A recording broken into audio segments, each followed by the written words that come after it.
Bom dia, Igreja de Deus, meus irmãos, minhas irmãs, nossos amigos visitantes.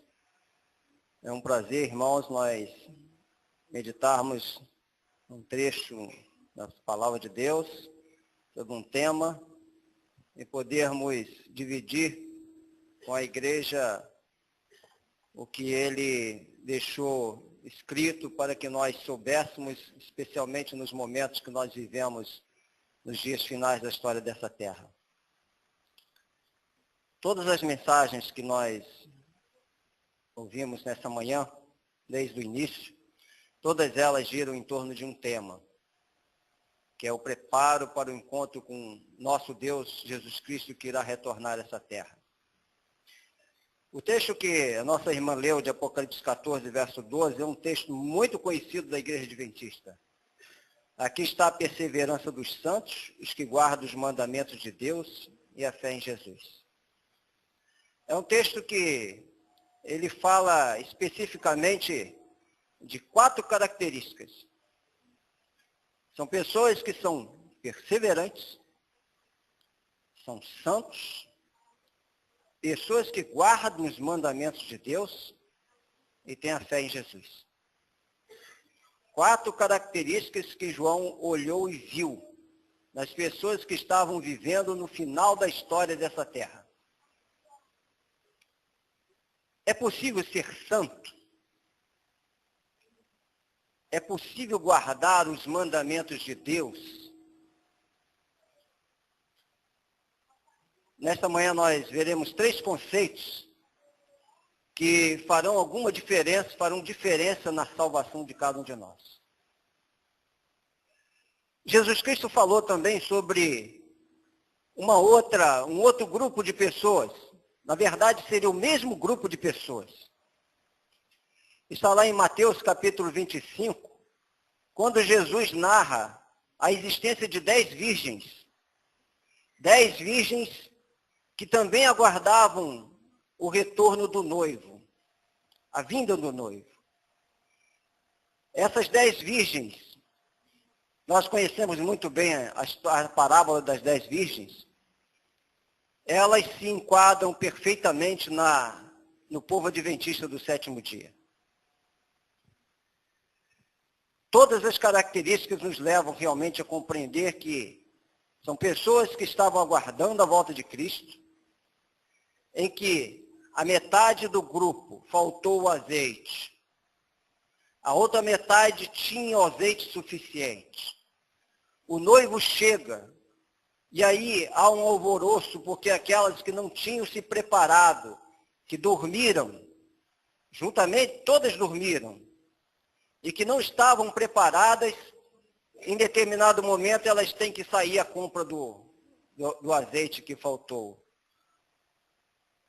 O que é interessante é que, após elas retornarem, a Bíblia não diz se elas conseguiram o azeite ou se não conseguiram. Mas elas retornaram e foram até a casa do noivo. E quando bateram a porta do noivo, ele sai e responde para ela: em verdade vos digo que não vos conheço. Muitas vezes a gente fica imaginando que talvez o maior problema das 5 virgens chamadas de nécias tenha sido exatamente a falta do azeite. Mas, como a Bíblia não diz se elas trouxeram azeite posteriormente ou não, nós podemos crer perfeitamente que o problema das 5 virgens não foi exatamente a falta do azeite, mas foi porque o noivo não as conhecia. Esse foi o grande problema das 5 virgens. Existe um outro texto também, que muitas vezes nós adventistas aplicamos não à igreja adventista. Está lá em Mateus capítulo 7. Nesse texto, também fala de um grupo que vai viver nesse mesmo período da perseverança dos santos que guardam o mandamento de Deus e têm a fé em Jesus. No versículo 15 do capítulo 7, Jesus disse assim: acautelai-vos dos falsos profetas, que se vos apresentam disfarçados em ovelhas, mas por dentro são lobos roubadores. São pessoas que não aparentam ser lobos. Eles aparentam ser ovelhas.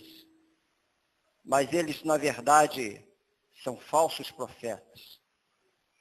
E aqui nós lemos até no estudo da lição da escola sabatina, quando ele coloca: pelos seus frutos os conhecereis, colhem-se porventura uvas dos espinheiros ou figo dos abrolhos? E por fim, toda árvore que não produz bom fruto é cortada e lançada ao fogo.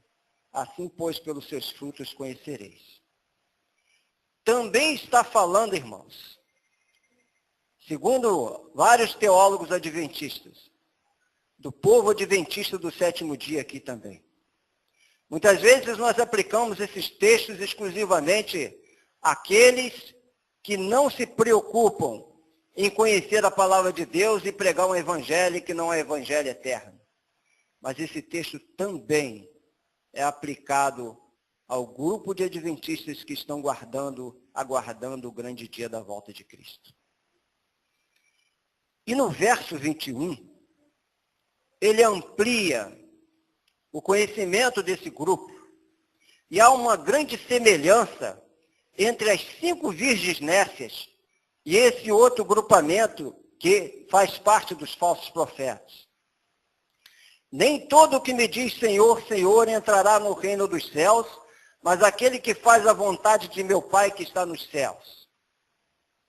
Muitos, naquele dia, hão de dizer-me, Senhor, Senhor, porventura não temos profetizado em teu nome, e em teu nome não expelimos demônios, e em teu nome não fizemos muitos milagres? Então lhes direi explicitamente, nunca vos conheci. Apartai-vos de mim, os que praticais a iniquidade. Olha que interessante. Assim como as virgens nécias não eram conhecidas do noivo, esse grupo de pessoas também não é conhecido do noivo. É um grupo que também o noivo não conheceu. E o que é mais interessante é que esse grupo pensa que conhece o noivo e pensa que é conhecido do noivo. Esses textos, esses 3 textos, eles nos levam a concluir que existem pessoas que são lobos e que aparentam serem ovelhas. Existem pessoas que, na verdade, nós podemos dividir em 3 grupos. Aqueles que estarão vivos na volta de Jesus. Existe aquele grupo que sabe perfeitamente que não terá salvação. Em Apocalipse 6,16 falam deles. Caí sobre nós, escondei-nos da face dos que estão no trono e da ira do Cordeiro, porque chegou o grande dia da sua ira e quem pode se manter. É um grupo que não vai ter salvação e que na volta de Cristo vai saber perfeitamente que não vai ter a salvação. Existe outro grupo que nós conhecemos de 1 Tessalonicenses 4, 17. Esse é um grupo que sabe que estará salvo, que vai reconhecer Jesus vindo nas nuvens dos céus, e Jesus vai reconhecê-lo vindo nas nuvens dos céus. É um segundo grupo. E o texto nos diz que há um terceiro grupo. Um grupo que pensa que vai estar salvo, que pensa que é conhecido daquele que está vindo nas nuvens dos céus, que pensa que estava fazendo a vontade de Deus, mas que não vai ter salvação.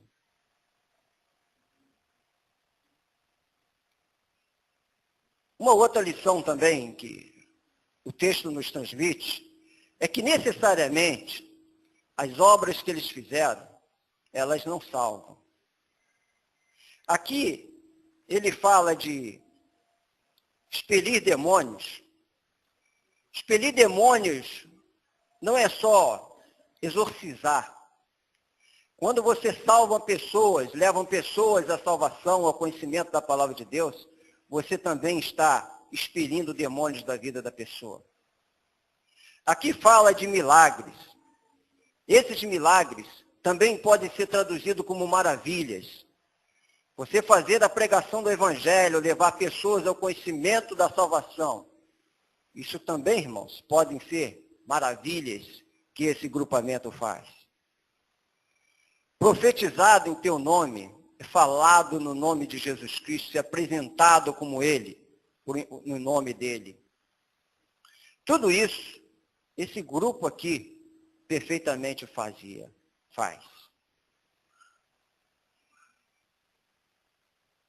Lá na igreja do Meia, nós temos um hábito, especialmente de dizer, para aqueles que estão envolvidos no culto, aqueles que trabalham nos chamados bastidores, que ficam preocupados se vai entrar, se é isso, se quem é que tem a vez de participar, quem é isso, quem é aquilo.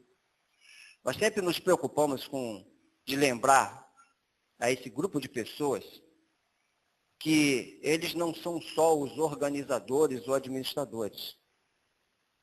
Eles, sobretudo, também são adoradores. E no meio daquele conflito, daquela confusão toda, daquela organização toda que eles têm que participar ali, eles não podem se esquecer de que eles são adoradores também. Isso é muito importante, porque dentro do tema que nós estamos desenvolvendo, sobretudo, nós estamos falando para adoradores. Aqui, irmãos, esse sermão de hoje, dessa manhã, ele não fala para aqueles que negligenciam a palavra de Deus. Não fala para aqueles que, porventura, não queiram se envolver na mensagem de Deus. Não falam para aqueles que, porventura, não tenham nenhum interesse apenas de vir à igreja, de sentar no sábado de manhã, assistir um bom culto e voltar para casa e voltar a ser o que eles são. Não é para esses, irmãos. O sermão dessa manhã é para aqueles que querem fazer a vontade de Deus. Há um texto, irmãos, que eu acredito que poucos já ouviram sobre esse texto. É um texto da irmã White. Ele está na Meditação Matinal de 1959, na página 216. Ela diz assim: não ouviremos, isso ela falando depois já sobre o julgamento final. Não ouviremos contra nós acusação de pecados de grande significado que tenhamos cometido. Olha só, eu vou repetir. Nós não ouviremos como acusação pecados de grande porte que nós tenhamos cometido. Não é isso que vai muitas pessoas perderem a salvação. E ela continua. Porém, a acusação será pela negligência dos nobres e piedosos deveres que nos foram ordenados pelo Deus de amor. E diz mais. Serão apontadas as deficiências de nosso caráter. Ficar-se-á então sabendo que todos os que são desta forma condenados tiveram luz e conhecimento, foram-lhes confiados os talentos do seu Senhor e foram achados infiéis a essa comissão. Notem bem, irmãos. O pecado de muitos, os pecados, quando são confessados, eles são simplesmente apagados. Mas as negligências, irmãos, o não querer fazer parte do movimento de término da pregação do Evangelho, isso vai pesar para muitos que pensam que vão ter a salvação. Muitos, na verdade, podem até pensar que este sermão é um sermão desanimador. Mas ele foi falado por Jesus Cristo. Jesus disse que haverá um grupo que vai pensar que o conhece. Então, por conta disso, nós temos que falar. O próprio Paulo, em 1 Coríntios 9, 27, ele deixou claro sobre isso também. Não venha eu mesmo a ser desqualificado. O próprio Paulo falou sobre isso. Ou seja, nós temos que estar em atividade na igreja de Deus. Esse é o primeiro ponto. Essa identidade que existe entre Mateus 25 e Mateus 7 é uma identidade que deve ser guardada por todos nós. O que eu devo fazer então para me salvar? Olha só como é que a Bíblia apresenta várias versões para isso. Se você perguntar a Paulo e Silas, só Paulo e Silas, juntos, em Atos 16, 30 e 31, ele diz assim: crê no Senhor Jesus e será salvo e tu a tua casa. Então, em Atos 16, ele está dizendo que basta crer. Você vai ser salvo, tu e a tua casa. Mas se você for perguntar a Pedro, em Atos 2, 37 e 38, ele acrescenta algo mais. Ele diz assim: arrependei-vos e cada um de vós seja batizado em nome de Jesus. Olha só. Aqui, ele já não fala só em crer no Senhor Jesus. E é interessante, porque quando você continua fazendo essa análise, vamos ver o que Jesus falou. De dia, em Mateus 19, 27 a 24, Jesus disse assim: guarda os mandamentos. Ele disse para o jovem rico: guarda os mandamentos. E ao mesmo tempo, o mesmo Jesus, à noite, não é mais de dia, à noite, Nicodemos foi procurá-lo. E Jesus disse para que ele se salvasse, disse assim: você tem que nascer de novo. Uma série de conceitos que aparentemente são conceitos diferentes para efeito de um plano de salvação. Quando eu estava entrando na Igreja Adventista, em 1970, nós tínhamos uma lição específica para jovens. Tinha a lição dos adultos e a lição dos jovens. E uma das lições que eu estudei da Voz da Profecia para os jovens, que eu nunca mais me esqueci, era a lição de um elefante e 5 cegos. Os cegos um dia foram levados até um elefante para conhecer o elefante. É uma história já conhecida de muitos. E um cego bota a mão na parede do elefante, no seu lado, e depois ele descreve aquilo como se fosse um elefante igual uma parede. O outro bota a mão na tromba do elefante. E ele descreve o elefante exatamente como uma tromba. O outro segura na perna do elefante. E diz que o elefante, na verdade, é igual uma coluna. E por fim, um outro coloca a mão no rabinho do elefante e faz uma descrição do elefante apenas com uma cobrinha, um bichinho fininho, pequenininho. Várias formas, irmãos, para se dizer a mesma coisa, se descrever com as suas visões diferentes. Da mesma forma, essas várias definições de como é que se obtém a salvação, elas redundam também no nome que é Jesus Cristo. Elas redundam apenas em um, que é o nosso Deus, que é Jesus Cristo. Crer no Senhor Jesus Cristo é salvação em Jesus Cristo, irmãos. Arrependei-vos e seja batizado em nome de Jesus é salvação em Jesus Cristo. Guarda os mandamentos, irmãos. Nós vamos ver aqui no decorrer do sermão o que é exatamente guardar os mandamentos. Também é Jesus Cristo. E nascer de novo é nascer de novo em Jesus Cristo, irmãos. Jesus é o cerne de todas as definições nas quais nós apresentamos como a salvação. Adão e Eva um dia pecaram. Nós herdamos de Adão e Eva a natureza pecaminosa deles. Nós não herdamos o pecado de Adão e Eva. Ezequiel 18 é muito claro quanto a isso. Quando ele diz que o pecado de cada um é responsável pelo seu pecado. Um pai não passa por filho o pecado, o filho não passa por neto, um não é responsável pelo pecado do outro. E assim também, o pecado de Adão e Eva ficou restrito a Adão e Eva. Mas, no momento que eles cometeram o pecado, eles adquiriram uma natureza diferente. E essa natureza passou aos seus descendentes, que é a natureza pecaminosa.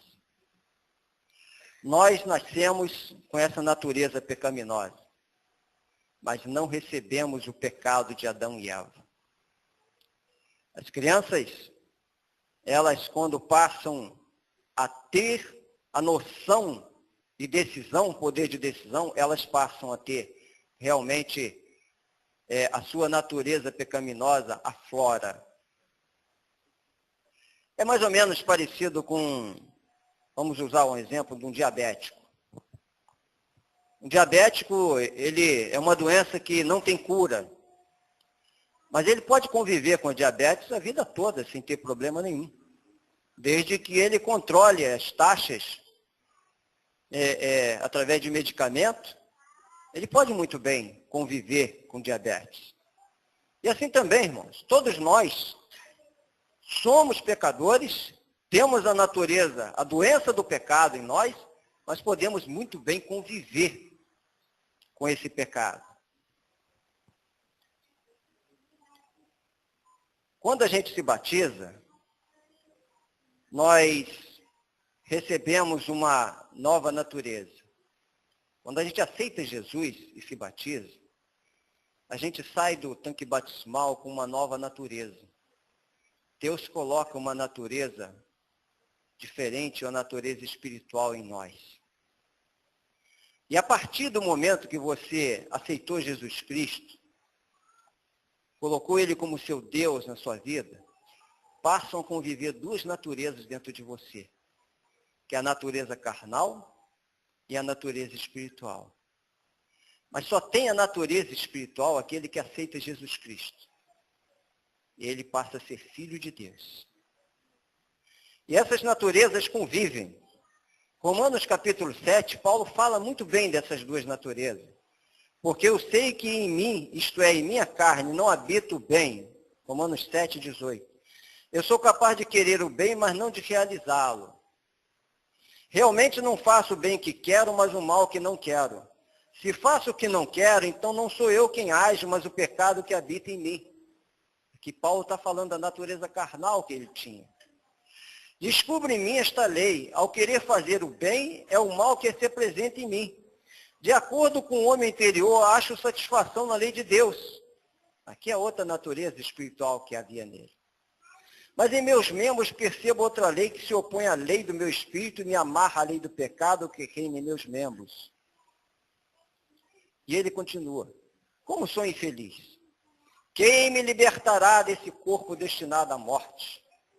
Em Romanos 7, 25 ele responde.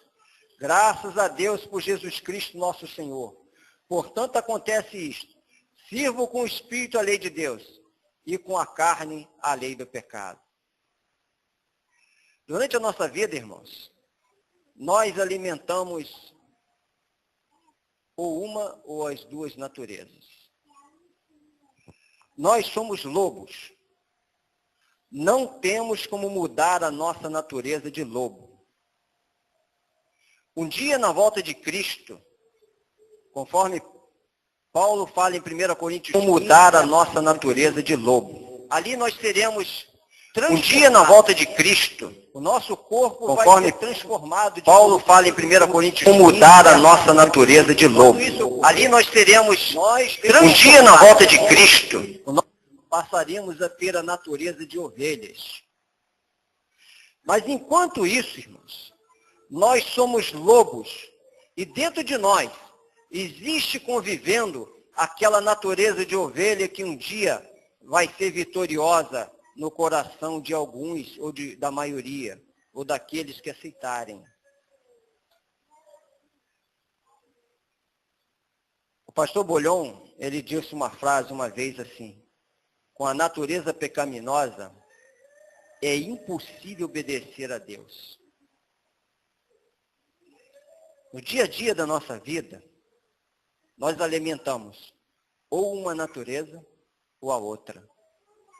Ou nós alimentamos a natureza carnal, ao vermos músicas carnais, ao vermos filmes carnais, ao lermos histórias, notícias carnais, ou nós alimentamos com músicas espirituais, com notícias espirituais ou com literatura espiritual. Nós é que escolhemos que natureza na nossa vida nós vamos alimentar no nosso dia a dia. Tiago 4,7 diz assim: sujeitai-vos, pois, a Deus. Resisti ao diabo e ele fugirá de vós. Aqui não diz apenas resistir ao diabo, mas antes de resistir ao diabo, sujeitai-vos a Deus. O que é sujeitar-se a Deus? O que é você realmente aceitar Jesus Cristo na sua vida? O que é tudo isso, irmãos? Por que isso é importante? Olha só, a maior mentira que o inimigo diz para cada um de nós é que primeiro você tem que mudar sua natureza, para depois você ser aceito por Jesus Cristo. O arrependimento, irmãos, muitos ficam preocupados com arrependimento, muitos ficam preocupados com a conversão. Para você se arrepender, para você se converter, você não precisa sentir nada. Você não precisa nem sentir essa necessidade. Você só precisa ir a Jesus. Do jeito que você está, sem sentimento de culpa, sem sentir que é um pecador, sem nada disso, irmãos. Você primeiro tem que ir a Jesus. No momento que você for a Jesus, tudo isso vai começar a acontecer na sua vida. E a natureza começa a ser transformada. Vocês já imaginaram um bêbado sair totalmente nu pela rua, porque bebeu demais, e Deus um dia vir e chamar esse homem de um homem de Deus? Noé fez isso. Em Hebreus 11, verso 7, está dizendo que ele era um homem de Deus. Vocês já imaginaram um homem que entrega a sua mulher para ser usada por outro, porque é um covarde, porque teve medo de morrer, e depois Deus vira e diz que esse homem é o pai da fé? E Deus disse isso sobre Abraão em Hebreus 11, verso 8. Vocês já imaginaram um homem que adultera, que manda matar o marido da mulher com que ele adultera, e depois Deus disse que esse homem era do coração de Deus? Deus disse sobre Davi.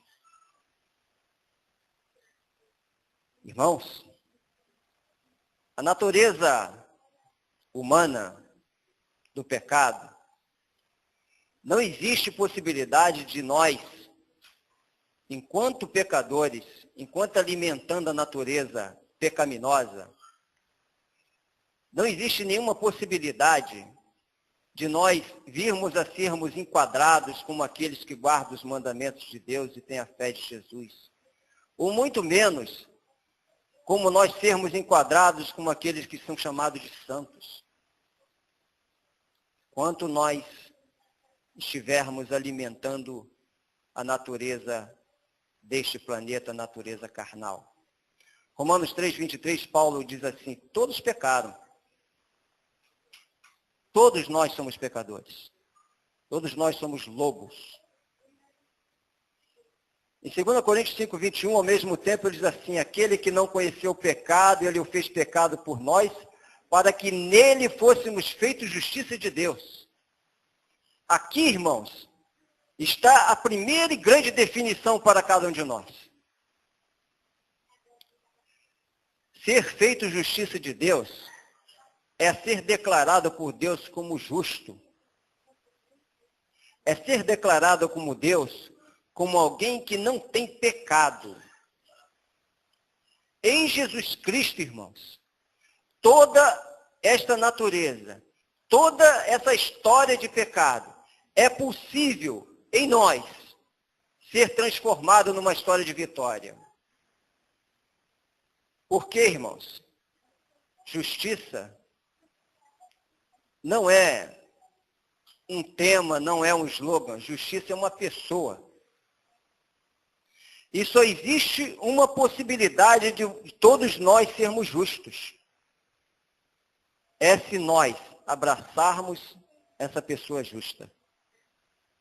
Justiça é Jesus. E só se abraçarmos Jesus é que é possível uma pessoa ser justa. E por conseguinte, santa. Aqui estão os que guardam os mandamentos de Deus. E por conseguinte, só é possível guardar os mandamentos de Deus se nós nos aproximarmos e nos abraçarmos com Jesus Cristo. Isso é muito fácil de compreender. Quando você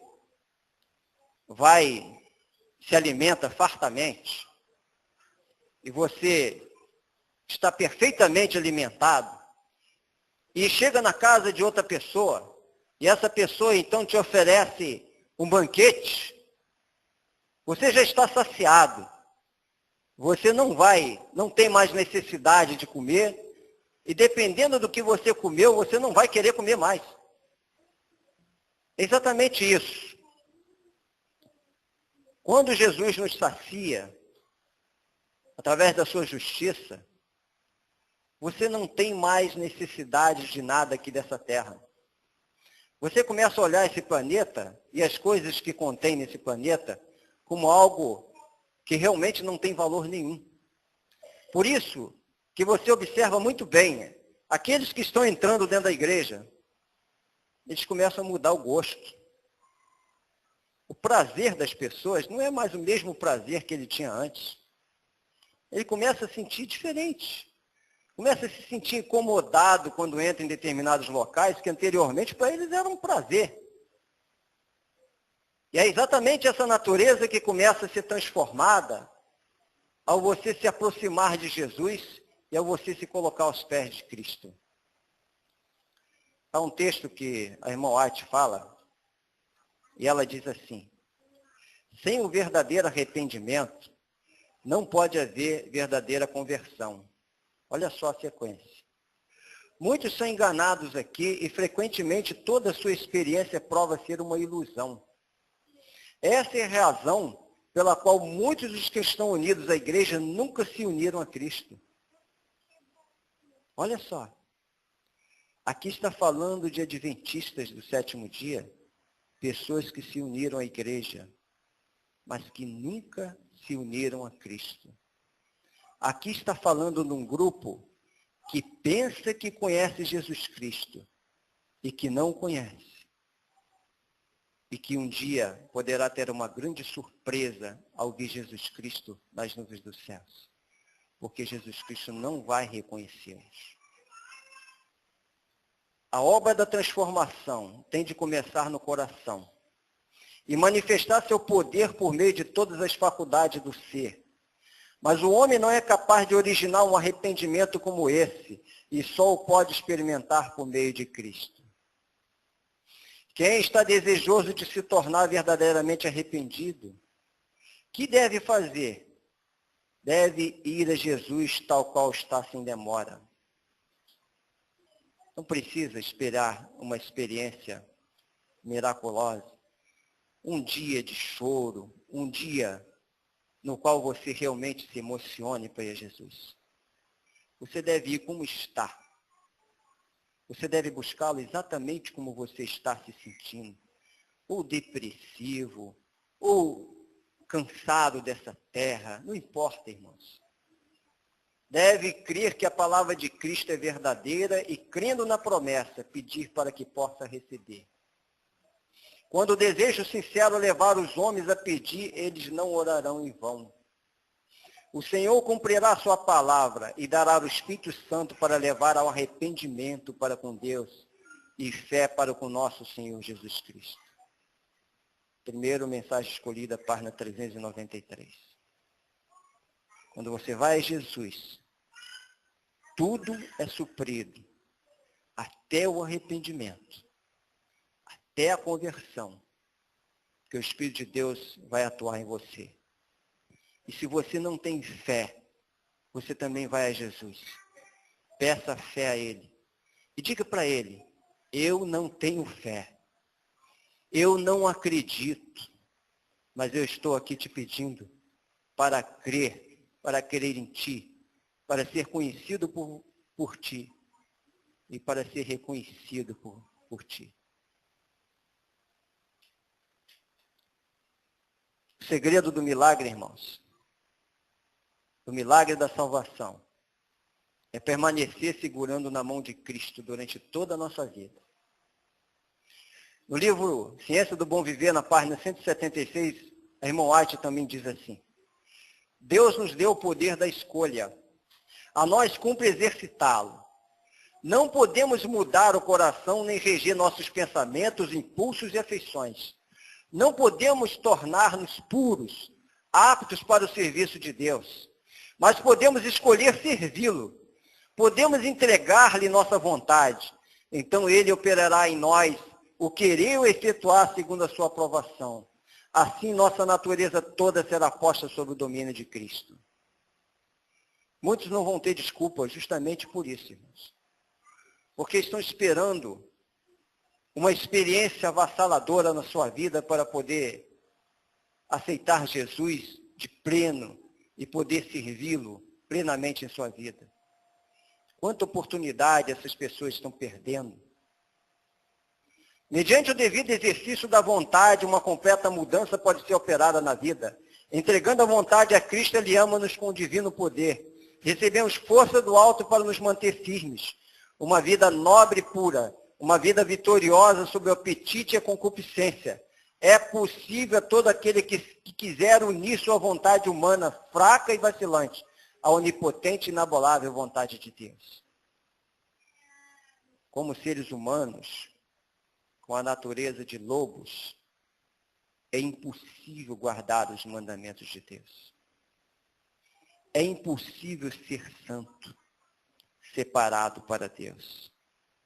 É impossível ter a fé em Jesus. Mas, irmãos, por outro lado, sob o poder de Deus, submisso a Jesus Cristo, através dele, tudo isso é possível. Deus não olha para os seus filhos, que são lobos. Ele não vê lobos. Deus, quando olha para nós, irmãos, Ele nos vê ovelhas. Deus nos vê como nós estaremos lá na nova terra. Deus não nos vê como nós somos aqui. A despeito de todos os nossos pecados. A despeito de todos os nossos defeitos. Deus só não vai reconhecer aqueles que não o conhecerem e não se dedicarem e não se colocarem diante dele como verdadeiramente o seu Deus. Salmo 119, 11 diz: escondi a tua palavra no meu coração, para eu não pecar contra ti. 1 João 3, 4. Todo aquele que pratica o pecado também transgride a lei, porque o pecado é a transgressão da lei. Aqui, É muito interessante esse texto, porque todos nós fazemos definição do que é pecado pegando esse texto. O que é pecado? Pecado é a transgressão da lei. Aí o que acontece? Bom, se pecado é a transgressão da lei, eu tenho que guardar a lei. E aí você começa a querer guardar a lei. Não, guardar a lei é assim, assim, assim, assado. E eu tenho que guardar a lei. Irmãos, quando nós fazemos isso, nós incorremos no erro. Olha o que diz o texto. Todo aquele que pratica o pecado, que está falando do pecador, que pratica o pecado, também, tem um também aqui, também transgride a lei. Olha só que coisa. Antes de você transgredir a lei, antes do também, está falando aqui todo aquele que pratica o pecado. Como que a gente pode compreender, então, isso? É muito simples, irmãos. Davi, quando olhou para Betseba, estava tomando banho, o pecado dele de adultério foi naquele momento que ele cometeu. Ele poderia muito bem desejar aquela mulher, mas a partir daquele momento, ele recusar aquele desejo daquela mulher. Mas isso só seria possível se naquele momento ali Davi estivesse segurando na mão de Jesus Cristo. E ele não estava. Por isso veio o pecado. Quando ele transgrediu a lei, ele já havia pecado antes. Quando ele adulterou com Betseba, ele já havia adulterado antes, já havia cometido o pecado. Por isso o texto é bem claro. Todo aquele que pratica o pecado ele surge na mente das pessoas. Também transgride a lei. Olha só, praticar o pecado também leva à transgressão da lei. E aí ele explica, porque o pecado é a transgressão da lei. Irmãos, o que tem a ver Jesus Cristo com a transgressão da lei? É exatamente isso. José teve a mesma oportunidade de Davi. José poderia ter adulterado com a esposa de Potifar e ninguém ficaria sabendo. No entanto, José disse bem claro, haveria eu de pecar contra o meu Deus? Porque José, naquele momento, ele estava dando as mãos a Jesus Cristo. No momento que ele estava dando as mãos a Jesus Cristo, ele foi tentado. Mas a tentação não valeu de nada para ele.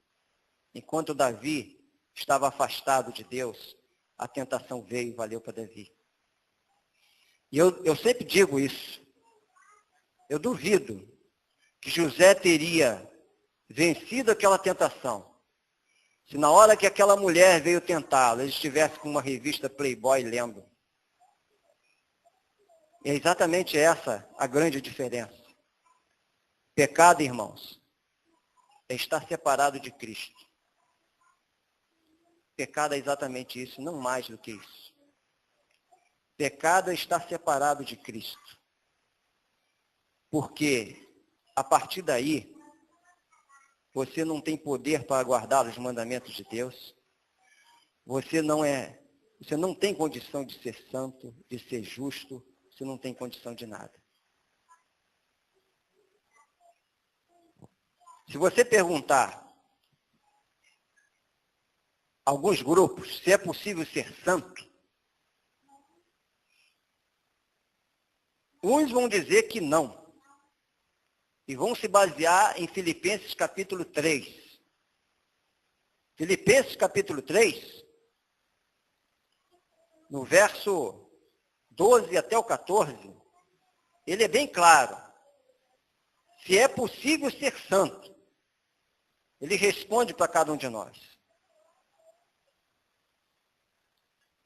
Filipenses 3, 12 a 14. Não que eu tenha já recebido ou tenha já obtido a perfeição, mas prossigo para conquistar aquilo que também foi conquistado por Cristo Jesus. Irmãos, quanto a mim, não julgo havê-lo alcançado.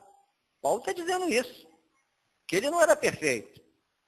Mas uma coisa faço, esquecendo-me das coisas que para trás ficam e avançando para os que estão diante de mim, prossigo para o alvo, para o prêmio da soberana vocação de Deus em Cristo Jesus.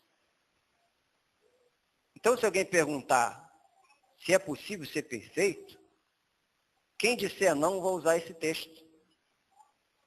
Agora, olha que interessante. Se você perguntar ao grupo que diz que é possível ser perfeito, ele vai usar também Filipenses capítulo 3, o verso 15. O verso em seguida, olha só. Todos, pois, que somos perfeitos. O mesmo Paulo que disse anteriormente ali que não era perfeito, agora está dizendo que é perfeito. Todos, pois, que somos perfeitos, tenhamos esse sentimento. E se porventura pensais de outro modo, também isto Deus vos esclarecerá. Todavia, andemos de acordo com o que já alcançamos. Deus nos vê perfeitos. É o que Paulo está dizendo. Apesar dele estar aqui nesse mundo, e ainda ter uma natureza, de nós estarmos nesse mundo, e de termos uma natureza carnal, que luta dentro de nós, para Deus, Deus está nos vendo perfeitos. Deus está nos vendo exatamente como ovelhas. Ser santo, irmãos, ser parado para Deus, é ser santo, pecador. Pecadores que guardam os mandamentos de Deus é o que nós somos. Santos que pecam é o que nós somos. Não é possível não pecar, mas é possível você viver uma vida separada para Deus. Aquele que aceita Jesus Cristo, que é reconhecido, que reconhece a Jesus Cristo, que anda de mãos dadas por Ele, comete pecados, irmãos. Mas ele não vive mais a sua natureza, não é para viver para o pecado. E é aí que está uma grande diferença. Romanos 8, verso 1 diz assim: agora, pois, já nenhuma condenação há para os que estão em Cristo Jesus. O que é salvação, irmãos? Salvação é Jesus. Porque se não for a Jesus, não há salvação. O que é ser santo, irmão? Separado. Ser santo é andar com Jesus. Sem andar com Jesus não existe santidade. O que é pecado, irmãos? Pecado é separar-se de Jesus. No momento que você se separa de Jesus, você está cometendo pecado. O que é estar em Jesus, então, irmãos? Você alguma vez já passou por um problema seríssimo na sua vida? Um problema que você observou que não tem solução humana. E no momento que você está naquela situação, você se lembra de Deus, se lembra de Jesus Cristo. E você vai e depõe o seu problema aos pés de Jesus Cristo. E ali você chora, e ali você vê que a última e única esperança que você tem é a intervenção divina na sua vida. No momento que você faz isso, você está reconhecendo Jesus e permitindo que Ele atue na sua vida. Que Ele faça parte da sua natureza. É o momento que você... É isso que nós chamamos de justificação através da fé. Quem justifica é Jesus. A fé é o meio pelo qual nos conduz a Jesus. Mas a fé também é um dom dado por Jesus Cristo. Em suma, irmãos, só vai ser salvo aquele que conhece Jesus e que é conhecido por Jesus. Dentro da igreja, aqueles que não querem conhecer Jesus, aqueles que não serão reconhecidos por Jesus por conta disso, não vão ter salvação, irmãos. Por isso a salvação é simples. A salvação é só Jesus. Todos aqueles que se ajoelhem diante de Jesus, que buscam Jesus durante o dia, que tentam o tempo todo colocar tudo que se acontece na sua frente diante de Jesus. Esse é o projeto de Deus para a vida do cristão. É isso que Deus quer para cada um de nós aqui.